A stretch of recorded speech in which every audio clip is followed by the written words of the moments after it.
And what we do generally is a continuous monitoring program, and we keep our eye on what is on the foodstuffs that we check.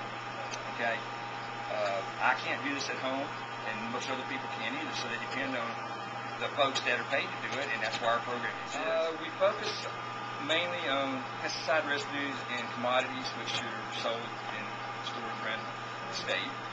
We also do mycotoxins, which is a group of naturally occurring toxins that occur when the conditions are right out in the field. It's a byproduct of fungus on grains, peanuts, corn, and from time to time, depending on growing conditions, it'll be a real problem. So basically, I work on a little bit of everything: rodenticides, pesticides, feed drugs. Okay. Why are these tests important to consumers? We try to have a quicker turnaround time as feasible. My instrumentation is no longer a lag time. This instrumentation we have now has taken the analysis from our normal LC lab from 40 minutes down to 14. Well, we all eat more or less 3 meals a day, and like I said, we focus a whole lot on food safety. And we have a whole team of inspectors. They go out and actually buy and pull product.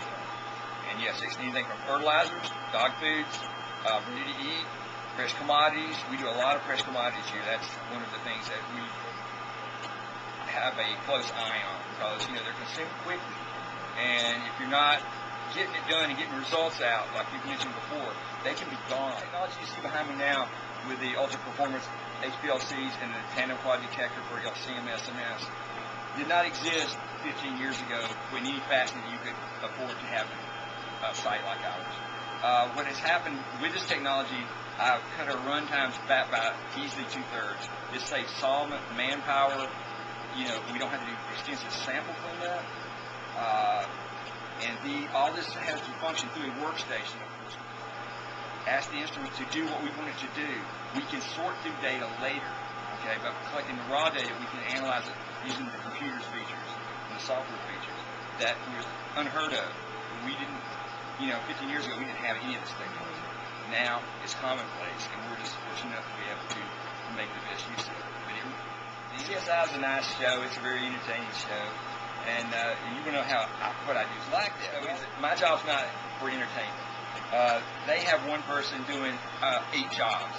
He's out pulling samples. He's out crime scene dusting. He's out interrogating first. And their extractions always look so simple. They throw in some kind of micro centrifuge tube, squirt a little solvent on there, and squish it up, and then they shoot it in the GCMS, and it pops out a complete record of where it's been for the last 24 hours. The real world isn't like that. As I've said, the real world, the instrument's only as good as the person sitting in the chair in front of it. We are the ones that interpret the data. We are the ones that set it up.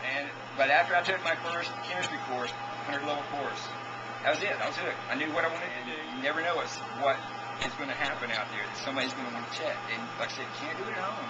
If you think somebody's misformulated a batch of feed, there's only one way to find out, and that's to have it in. And it's very rewarding to get to work with top-notch equipment, and I work with a good group of people that we cooperate and share within our disciplines, and it makes me want to come in to work the next day.